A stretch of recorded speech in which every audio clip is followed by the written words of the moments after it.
Hello everyone, আসসালামু আলাইকুম সবাইকে। কেমন আছেন সবাই? আশা করতেছি সবাই ভালো আছেন। আমি আলহামদুলিল্লাহ ভালো আছি। সো গাইজ, আজকে আমি একটা মিনি কুকার নিয়ে আসছি আপনাদের জন্য। যারা আমার মতো হোস্টেলে বা মেসে থাকেন, ব্যাচেলর থাকেন, তো এটা ওদের জন্য অনেক কাজের। এটার দামও খুবই কম। এটা আমি অনলাইন থেকে কিনছি 600 টাকা দিয়ে। সো চলেন এখন এটা প্যাকেটটা খুলে ফেলি। তো এটা হচ্ছে আপনাদের একটা 1000 ওয়াটের মিনি রাইস কুকার। এই যে দেখেন, এটা গ্রিন কালারের। আমি জানি না এটা কোনো ব্র্যান্ডের কিনা, মেবি মেড ইন চায়না, যেহেতু এত কম দামে কোনো ব্র্যান্ডের প্রোডাক্ট পাওয়া যাবে না। তো অলওয়েজ আমি ম্যাক্সিমাম টাইম ব্র্যান্ডের প্রোডাক্ট কিনি না, কারণ দাম বেশি হয় আর কোয়ালিটি মোটামুটি সেমই থাকে, হয়তো বা একটু লাস্টিংয়ের ডিফারেন্স করে।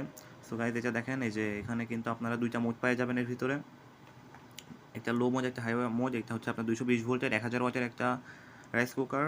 আর এর কোয়ালিটি অ্যাভারেজ, ঠিক আছে, অত হাইফাই না, একবারে লো কোয়ালিটিও না। চলেন এখন এটা বের করে ফেলি। এটার সাথে আপনারা একটা মেন মেশিন পাবেন, একটা উপরে একটা স্টিলে দিয়ে পাবেন। এটার মধ্যে আপনারা চাইলে ওই যে অনেক সময় আপনারা কিছু সিদ্ধ করার জন্য ইউজ করতে পারেন, আলু সিদ্ধ করার জন্য, মানে জাস্ট ভাপে, ঠিক আছে। আর এটা হচ্ছে আপনাদের নিচে দেখেন, ওই যে ওইটা আছে, উপরে আপনাদের একটা ঢাকনা আছে কাচের। আর আমাদের এটা হচ্ছে মেশিনটা। তো চলেন এটা এখন খুলে ফেলি। এটার প্লাস্টিক কোয়ালিটিটা মোটামুটি বেশ ভালো, খুব একটা খারাপ না। আর এটা কিন্তু পুরোটাই স্টিলের, দেখতে পাচ্ছেন, এটা পুরোটাই স্টেনলেস স্টিল। আর এটা হচ্ছে আপনাদের একটা কাচের ঢাকনা দেওয়া আছে আমাদের। এটার কোয়ালিটিও মোটামুটি বেশ ভালো, খুব একটা খারাপ না। আর ভিতরে হচ্ছে আপনাদের একটা কেবল দেওয়া আছে। এটা হচ্ছে আপনাদের এখানে ঢুকাইতে হবে, তারপরে হচ্ছে আপনারা চাইলে ইউজ করতে পারবেন। এটা 3 পিনের একটা কেবল দেওয়া আছে, তারটাও বেশ মজবুত, যেহেতু 1000 ওয়াটের। আর একটা হ্যান্ডেল দেওয়া আছে সাথে। আর ভিতরের এই যে প্যানটা, এটা কিন্তু হচ্ছে আপনাদের ননস্টিক। আর এই হচ্ছে আপনাদের মোট চারটে আইটেম আছে ভিতরে। তো আপনারা যারা ব্যাচেলার আছেন, ওরা কিন্তু চাইলে নিতে পারেন নিজেদের জন্য পার্সোনাল ভাত টাত বা খিচুড়ি বা ডিম ভাজি এরকম কিছু করতে পারেন।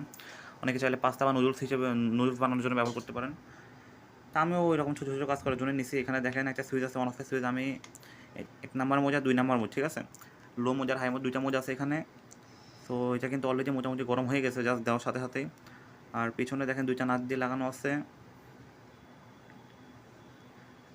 হ্যান্ডেলটা মোটামুটি খুব একটা হাইফাই না, বা চলে, মেন বডির সাথে লাগানো। তো চলেন আমি একটু পানি গরম করে দেখাই আপনাদেরকে।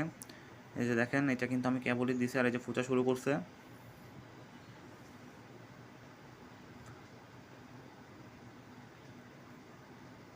সো এখন আপনাদের মেন লুকটা দেখাই। এটা হচ্ছে মেন লুক। সো ধন্যবাদ সবাইকে, আল্লাহ হাফেজ।